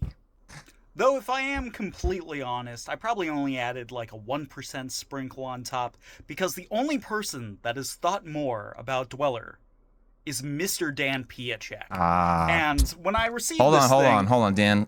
Rate the last name pronunciation. I'm gonna give it like 7.5. Okay. Piacek, Piacek. It's really just missing that little, but He's getting most of it. yeah, That's good. strong. Great. it was about 80% done. Most of the features I wanted out of Big Dweller were already there. 12-stage phasing, full stereo, more delay time. I really commend Dan for having such clear vision on where he wanted this thing to go. Dan, when I saw you at the beginning of this process, which was, I think, the day after you had a working build, you were telling me about how you were really happy to reapproach this algorithm, having a lot more mastery over the digital domain than when you originally made Dweller. But as you added more things to the code base, you ran into, not bugs, but things you had to go, I guess that would work like that. I'd love to hear you talk about what it's like being free of the constraints of the FV1 and the development for these new, more DSP-heavy pedals. Yep. Good question. But Yeah. before you answer that, I'm shouting you out again, like he just did, where you moved and you sat alone in your room for 2 years and learned this platform, and now we are reaping the benefits of it the last 8 months. And this is the 3rd pedal on this platform. Yeah. And I just think that not only did you do the FV1 platform, you learned this whole new platform and brought stuff over to it. So I commend you, and I think that's great. And Thank you. Thank really, you both for yeah. the very kind words. It is, yeah. It's nice to, yeah. It was very kind to hear from Alec. And yeah, I forgot that he happened to be in Michigan and just came over to hang out like right when I had the early working prototype, and I was like, ooh, do I have something to show you? Like you came at the right time. And it was I think the one I showed him was like my vision. It didn't have the tweaks yet. It didn't have a filter knob. There was an offset control that, you know, there's like some stuff that was for me. And then as it kind of filtered through other voices, it was like, well, let's add this, let's tweak, you know. He was actually, he stood back and listened for a second. It was like, I'm wondering whether I want a filter on the repeats. And it was just like, I feel like yes. And I feel like the team's going to ask for it too. So I'm going to get a filter on the repeats. Maybe even before I send it off to everybody. Although I may have, I don't know. Doesn't matter. He was instrumental in adding a filter knob, and then had a couple other tweaks during testing. But yeah, so as far as like taking the limitations off, it is fun because I get to be like, I don't know how limited I am in terms of stages, but 12 sounds really good. It's like Yeah. with the FU1, your instruction limits mean it's like 4 or 8. 8 is really stretching it. Yeah, I had to make a lot of concessions to figure out how to make it 8. Being able to do the thing where time motions sound like pitch changes instead of being glitchy. I'm sure I've kind of like already talked about a lot of this, like the noise floor stuff, the fact that you can do separate wet and dry controls and they can sound really clean. So you can dial in, because the mix was always a little tough on Dweller, especially because I do like to run it into like a slightly dirty amp. Like the way where I would position Dweller is after my dirt pedals, but before either a dirty amp or like a final dirty preamp or whatever that like final stage of gain, that kind of edge of breakup thing. Dweller's usually running into that. So I had to keep mix really low so that the repeats wouldn't take over too much. So really it was just nice having control and being able to try a lot of stuff, like being able to tear apart the architecture even that little bit more and attach things to knobs and just kind of see what happens, and ultimately scaling it back to something that was pretty similar to how Dweller originally worked, or architecturally. A lot of it too was also figuring out, like I had to enable the decache on the STM32. Basically, I needed to get a little bit more speed out of it because trying to do 12 in stereo was asking too much of it. Yeah. And so there were some little things I had to learn, because then when you enable it, now there's a little bit of a whine at like 1.5K. It's only barely there. It's only like 3 to 6 dB more than it would be like on another design, but where is it? Where's it coming from? Why is it there? So if anything, my memory of it is less about the lack of limitations, because I was already off to the races. I built Darkstar and then Black Fountain on top of that, and was working on another prototype, and then redirected to doing Bathing because I was kind of getting stuck on the other prototype. And so it was like, all right, I've got some ideas already. I know how to iterate on them. Let's get moving. Yeah. And then it was in figuring out these like new things that arose, the stuff I had to overcome fresh and learn it, and really making the STM32 platform better, this hardware platform that I built for us with so much attention to noise levels, to overall function, to this and that. Trying to coax even more out of it than than before was interesting. Yeah. I'm curious, like, I know Bathing is 1500 milliseconds, and I'm pretty sure that's like the max you could do, right? Like there's no more real room. Yeah, I mean, maybe it was like, do some sort of like, all right, you're storing this bit of the buffer over here, and then you're some sort of like. But like, did you? I guess I'm wondering what it would sound like above 1500 milliseconds. Like my intuition is like it just gets a little. You'd kind of lose the vibe potentially if maybe not, maybe a really really long delay. Like if it could go up to 3 seconds and still have all those phases or something, like, or stages. I mean. I don't know, but it's like 3 seconds and make it 24 stages, so it can still go just happen just as frequently or whatever. But I don't know. Like, I just don't. I don't know if that's valuable though for what it is. Like, because the whole thing is like we're moving between a delay and modulation. It's like you're kind of. The other thing, tell me if this is true or not. I would tell people at the booth is like, think of the stages knob as like, if we could go up to like 100 stages or something, like that's a reverb. Like that's just all the taps in there. That's probably less true than anything else, I would say. But like, I would say that the stuff that's moving around in Dweller prevents it from sounding really like a classic reverb structure. Yeah. Like, and usually it's not. Usually things in a reverb aren't equal. Like your times and your coefficients are going to be different across different stages. Versus like this is like they're all moving with the same LFO. They all kind of, when you move the time knob, it's moving the time of all the stages. So if you were trying to make like a reverb, you would structure it differently. But it is like the way I have the time set up, it's like almost like that time sets like some sort of central delay moment, or if your depth is all the way down, that's where your repeat hits. That's where your single repeat hits. But as you bring in depth and stages and everything, you start to get these other repeats both before and after it. So if you started just adding more stages, you would just get more repeats along the way. And then if you stretch out the time, you would stretch out the sort of distance between those repeats.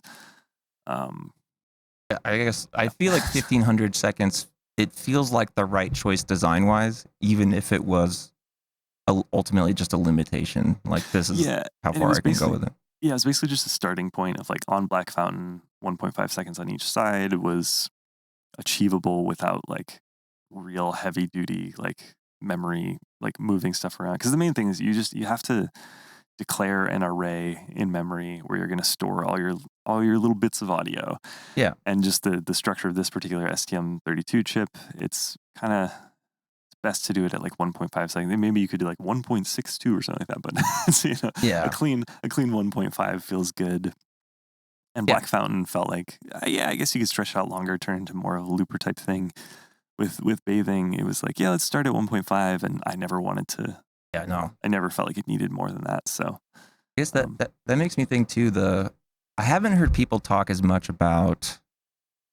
I don't feel like people were ever like, I want a dweller with tap tempo, but that's what it is now, and I'm curious to see how people use that, because you totally could, I believe, set it up as like a dotted eighth delay. Like you could have it be tempo sync, like whatever subdivision you want, but and so like you say, still have that like sense of the rhythm, but then still add in all those weird crazy moving taps and stuff around it. So that's a whole new thing that I feel like, I mean, the pedal's only been out for a couple weeks. Like as much as that's like not my thing, a timed delay, I think it would be really interesting with this pedal, because the thing that I think is uninteresting about a timed delay could be brought back while still doing the timed thing.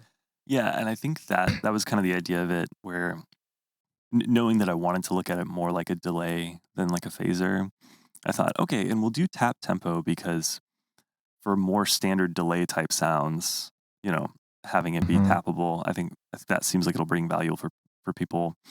But it may also help to, again, guide people toward like, this is like a multi-tap delay type sound. And it makes sense for just a phaser too, even like there's tap tempo phasers out there. Like that's pretty normal. That's true. Yeah. And that's the other confusing thing, is that it's not controlling the LFO speed. It's only setting the delay time. Yeah. And because of the way that delay gets like pushed and pulled around, it's, like if you have a lot of stages and a lot of movement, then like that whatever you tap will be like, it's not going to be clear repeats at those exact subdivisions or whatever, but it will at least give you like a core time to work around. And that was the goal of it. It's like, I don't want it to be perfect, but I want you to be able to say like, okay, I recognize that what's happening is at least related to the time that I tapped in. Or like we'll be kind of dancing around it, in an interesting way. Subdivisions feels less necessary, but just kind of ported over that chunk of code from Black Fountain. So it's like, great, it's got subdivisions too. Totally. Why not? And it's one of those, like, if there's a time knob and a tap, like there just needs to be subdivisions. Like, people will just be expecting that, rightfully so. The other thing I feel like I always mentioned to people at the booth was like,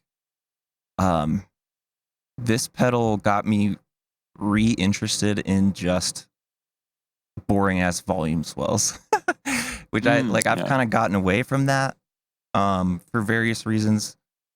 But this pedal, again, going back to like how it does a thing that I typically want reverb to do, but am disappointed when it doesn't. And with the other aspect of this pedal being like, there isn't the same like pitch movement that there is or pitch potential movement for like there is on Dark Star and Black Fountain. Like you can really, like I'm used to sort of getting space and width and bigness from like, there's some pitchiness happening that's like adding to the extremities. A chorusing effect, Yeah. Like with the dimension knob that we did add, but yeah. Right, but like the core effect, there's not like a rate depth control like there is on Black Fountain, which is awesome, obviously, and I love that. But there's something about just either a volume knob swell on your guitar, volume pedal, something without the movement is not in a in a pitch vibrato sense. It's in like a stereo field. It's in a filter sense, like stuff is brighter and darker. And I don't know, it's just got me back into some more simple sounds because of the way it enhances them. And I feel like I'm keep describing in different ways the thing of it's just in between two effects that we know, and it serves a purpose really well that I think a lot of people are going for, and I hope we'll see this as the answer potentially. And I just can't get over like you get a preset, you're like, this is my ping pong delay. You go to next preset, this is my envelope phaser, and that's not that's not a different effect. It's not something that got thrown together. It is the same architecture being exploiting the architecture of the blah blah blah. And like my engineering brain just thinks that is cool. Like it is an elegant. I don't even want to say solution because I don't know what the problem was before, but it's an elegant exploration. It's elegant exploitation. How about that? There we go. Wow. What was when we had Andy Pitcher on? We talked about maybe conclusive music. It was like experimental music, and how we want to hear like some conclusive music or something. Was that on the podcast that we didn't post though? It might have been the one. It's a great question. Yeah, because there's no way. Let us know if this conversation rings a bell, because if it doesn't, we're the only ones that heard it. Yeah, and that's just for us. Should we watch the second Alec video? Let's see. Yeah. Yeah. It's just gonna be the same stuff with a different attitude. Just with a different clothing. Hello, this is Alec from Mask Audio Electronics. Some of you remember me from episode 13 of Object Worship, where we discussed the best worst fuzz of all time, the Dev you ever bit. But some of you... He just throw.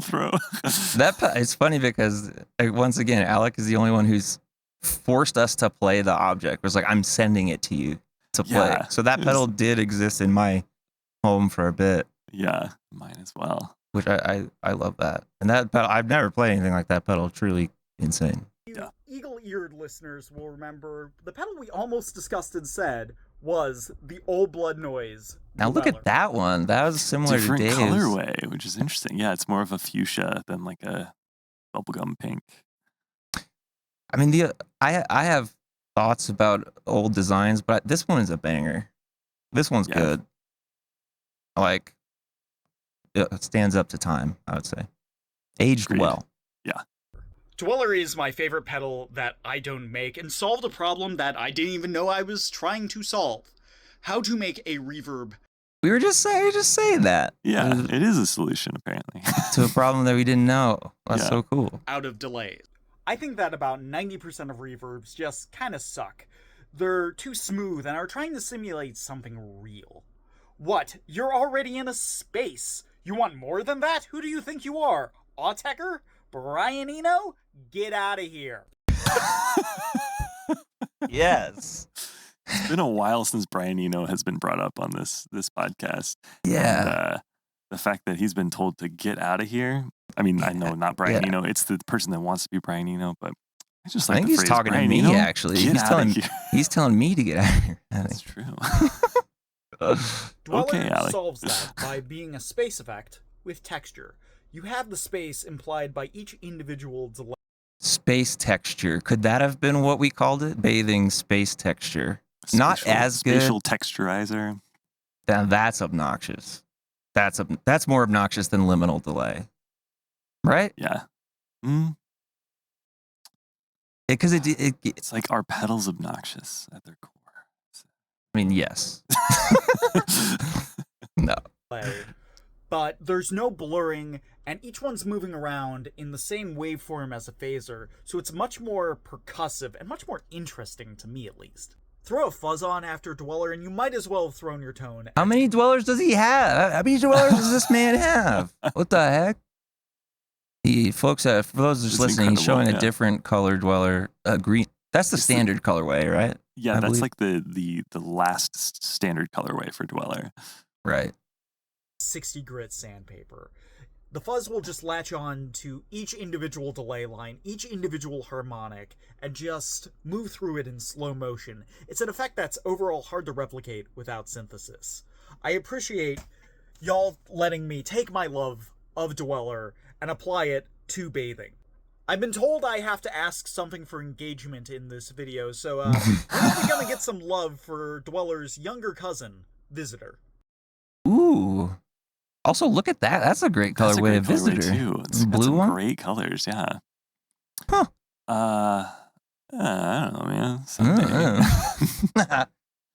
What's interesting is because Dweller and Visitor do like exist in the same universe visually, and are built on a similar hardware platform, like that analog feedback knob is, it's like the same board being used to create the two effects.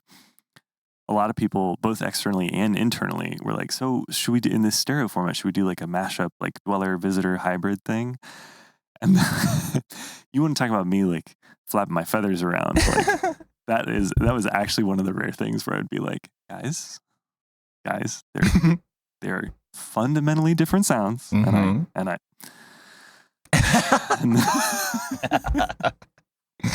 but again, it was because like the longest exhale from Dan Dweller ever. is like phaser and delay together, and then Visitor is like phaser and tremolo and chorus, and there's some delay in there too. It's like they're both like weirdo modulations. It's Well, and like okay, Visitor, fair enough. But yeah, I knew that to sort of do the right thing by Dweller, to fully explore it in stereo, it had to be that expanded outward. yeah, And then Visitor can have its own. Like, I don't know where that's going to lead, whether it'll be that. I think that's another one that's likely to kind of sort of take on a different identity, like more of like a modulation that's Right. inspired by Visitor, among other things. But that is, I can say that it's been in discussion, but it's not in development, would be the best way Right. of describing like where Visitor is. well, and that kind of brings up like I feel like we've been going through this process of like, well, like ultimately the question comes up for each of these things is like, well, what is Dweller? Like, what is Bathing? What is Darkstar? What is Black Fountain? And like,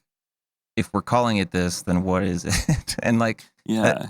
I really enjoy being at the board demoing it for people, because then I get a better understanding of what the pedal is. And so there's a lot of stuff like being able to point out groups of pedals, be like, oh, these are all things that exploit like a parallel function. Like, so Pardoner, Beam Splitter, Visitor, those are the ones I would be like, these pedals are about something in parallel. Yeah. Visitor's a modulation pedal, but to me, the thing that makes it Visitor is there's a thing in parallel with the other thing. And there was even a fun moment where someone was on the board and wanted to try Visitor, and Dave Jordan was at the table next to me. He was like, "Oh, you got to do chorus and chorus. Like that's the setting." I was like, "Oh yeah," and I just gave him the headphones. I was like, "You show him, you show him how to do it." And then the guy was like, "Okay, yeah, that's really sick." So like, this pedal is not Visitor to me. That I don't know what Visitor is, but it is about parallel things. Yeah, it's about modulations working together rather than like a modulation affecting a reverb multi-tap delay structure thing. Yeah. Right. So it's that conversation about what, and there's other pedals we're talking about right now that are like, the question still is like, well, what is this pedal? And given that, what should the new iteration be? In the Old Blood Discord, I asked a question about Sunlight because like it's been in the conversation. I was like, I'm having trouble saying exactly, like, I think I know what Sunlight is, at least to me, but I don't know what elements of it others identify with, or like what, like, so basically I was like, I'm curious, like Discord, and it's funny that I didn't do this with Dweller because I had such a clear vision, but like Sunlight is one that when it's come up in conversation, we've been like, what would that look like expanded outward? And you ask the Discord, okay, hit me with, what's your favorite part? What would you change about it? What's your least favorite part? Something along those lines. And the sheer breadth of answers shows you that pedal is a different thing to anyone that loves that pedal might love it for a completely different reason than others. I know like I remember when my friend Ben was first playing it. I was so focused on like the dynamic part is that you can dynamically freeze these pads. Yeah. And he was like, yeah, but also when it's a shorter delay, you can like help limit the decay. You can let you let new stuff in and are just it was such an obvious thing, but I just had not. The pedal was out. Like I was showing him like this, maybe it wasn't officially released yet, but it was done. And he was like, yeah, it's so cool because you're replacing the old stuff faster as you put new stuff in. See, and that would just be like so obvious, but something I as the developer of the pedal who had worked so hard on it never thought about, and then immediately was like, oh right, that's one of the coolest ththings about it. Right, and that's funny because that's ultimately what I settled into for the pitch on that pedal. It's like how you always want to crank up your reverb, you always want more of that, but like you get to a point where you play one chord and you're like, this sounds sick, it's going on forever. And then you play the next chord and you're like, this sounds like shit until the old one fades away because you're hearing the clashing of the two things. And so the way I pitch it to people is like, this gives you the best of both worlds. You can have the longest reverb trail in the world, and then depending on where the input knob is set, you play a new thing and it's like that stuff instantly goes away, replaced with new thing, but without feeling like there was a gap in the hot dog of a signal that never gets smaller. Yeah, because you're just like turning down one as you turn up the other, rather than just like stopping one and then It's like it's another example of like, here's a thing I want reverb to do for me, but it actually doesn't do that in a lot of cases. And Sunlight gives you because of exploiting an algorithm thing, it gives you that. So that was a good way to explain it to people. It was fun. Should we go out on one voicemail? Thanks Alec for a couple good questions. Oh, I see a message from Coffee Spoons. I feel like that would be a really good one to go out on. I haven't heard Coffee Spoons in a while. Yeah. You haven't heard anything in a while. You've heard some things for a while now, for a couple months. Here we go. Hello, fellow hogs. It is Coffee Spoons again. Let's go. I hope that you two both in particular have a wonderful day. Thank you so much. I was curious as to the difference between Dweller's phase repeater label and the liminal delay label on Bathing, and like how those intersect with each other and how they is it an evolution of the term? How are things different from Dweller to Bathing? And just speak on that, would you? Okay. Speak on that. Have a great day. Bye. Really good question. I feel like we've kind of gotten at that. Yeah, we have kind of a little bit answered it already, though, because I knew that would be a question hanging over people, and so naturally. I think the liminal part is, I don't remember how that even came up. I think it was Kylan, maybe. I don't know. Or do you remember? Well, it was me, but I couldn't. I was hearing myself say it was actually me. No, that's fine. You should. I said it. It came up on the live stream last Friday. I was listening. Brady was like, Brady and Isaac were talking about it, and they were like, yeah, who came up with liminal delay? I think it was Dan. And then they said that. I was like, I think it was me. Yeah. Okay. But I think my memory of it was we were simultaneously looking for a new name for the pedal as well as a new name for the genre of pedal, because we knew that we wanted to give it this new identity, which meant new art, new name, new genre name. And I think we had the word liminal is just out there. Like I think it had been thrown out for other pedals potentially. Yeah. And it just, for whatever reason, crossed my mind. I'm sure conversationally, just maybe even the word was said, or I don't know. But I had a moment where I was like, we've talked about liminal before, but could that be an interesting name for this? Calling it liminal, like liminal phase repeater, liminal, whatever. Yeah. And we all just liked it. Like I think the room kind of got interested in it. We were talking about liminal spaces and everything, and that became the name for like a few minutes. Like it was on the whiteboard. It was like, all Yeah, right, yeah, I think yeah. liminal is the name of this pedal. So then what's its genre? And we were like, man, liminal, we were trying out different liminal phase review, liminal this and that, liminal delay. Oh, huh. Yeah. Huh. Yeah, yeah. And then we realized that liminal delay was probably the best description because it is, yeah, it's a delay that lives between spaces, is tough to exactly, it evokes such a feeling of, when you look at liminal spaces, there's kind of complex feelings that arise from it that don't have much clarity to them. Like this is And a that, I space I'm think, normally moving through, but we're staying here right now. Yeah. And Yeah. that just described so well the effect of it and helped highlight. I think we always knew that we wanted it to use the word delay. Right. Even though it's reverb-esque, but I think we knew that we wanted it to be focused around the idea that this is a delay, but it does all this other stuff. It kind of lives between worlds. We were going to call it a liminal delay asterisk to be super annoying. Yeah. We were like, what? What is that?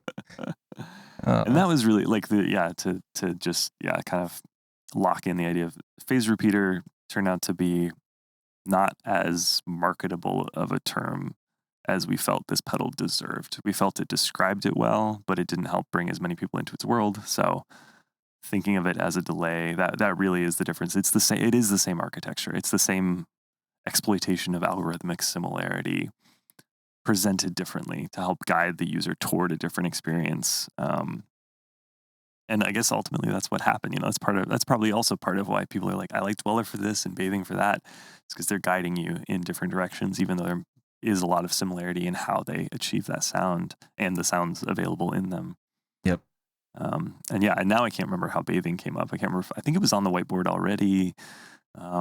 We had the name was really tough, and then we got excited about liminal, and then we realized we had to use that for the genre name, and then it got tough for a second, and then pretty quickly it was like we went back to Bathing, and it was like an option that we went back to that was like actually that one probably is good. I'm wondering now, maybe that was Kylan, or maybe it was just Brady kind of looking at the whiteboard of like, all right, what's left on this whiteboard? What have we not crossed out already? Yeah. And that one was still kind of available and felt, Bathing, liminal delay. It's one of the, personally, it's one of those, it's like, that's definitely the least bad option. But it has grown on me.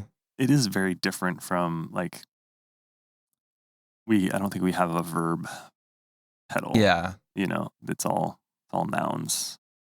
Dweller, visitor, beam splitter. There's a lot of ers, Bather would be like, there's one, I've seen comments from, I think one person that keeps calling it Bather, which is just very funny to me. And it's like, it's like, is this intentional? Probably not. They're probably just like, they read Bathing, but they were like, with the old blood format of name, it should be Bather.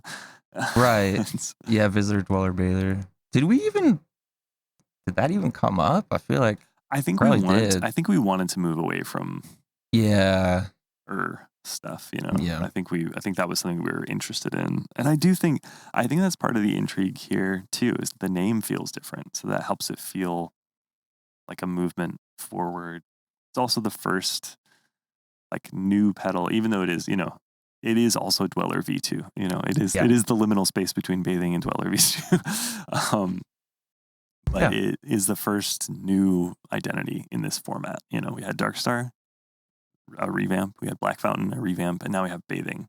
Yeah, technically a revamp of Dweller, but it helps it feel new and exciting, and kind of tells people like, we're gonna make new stuff too. It's not. It's gonna take some time to revamp the lineup, but along the way, we're gonna try to have some new ideas and some really exciting stuff out there. The other thing about the name too is like, I slightly just lost my train of thought. I don't know. Whatever. Okay. There's no more coffee in my cup. That's fine. I know. Yeah. I feel like that was the last voicemail. I think we've said a lot about the pedal. Here's one last thing. I would like to end this podcast with a call for voicemails. And Dan, tell me to. We're not gonna have to cut this out. But I would love to know. Call in. and let us know, do you see the face in the pedal? In the artwork? Do you see it? How many faces are on the front of this pedal? Yeah. Because we had an interesting discovery at the Old Blood meeting. We'll recap it. If we get some voicemails, I just want some data. Like next, yeah. And don't lie. Like, you know, if you're seeing it because I just mentioned it, like, tell us that. I would love to know that. Many smart people have seen it. Many smart people have not seen it. Yeah, it's not an IQ test. You can't get it wrong. But we will make fun of you. Where's the one on Ludacris's rollout? Have you seen that discourse? No. No, what is that? I love Luda. It's I guess people feel the one differently on that song. And Adam Neely just put a video up about it yesterday. And I've always heard it one way, and he's like, and I think this is the correct way, but it's never the way I've heard it. This is a whole exploration of rollout. I mean, I'm pulling it up. We got to get out of here, Andy. No.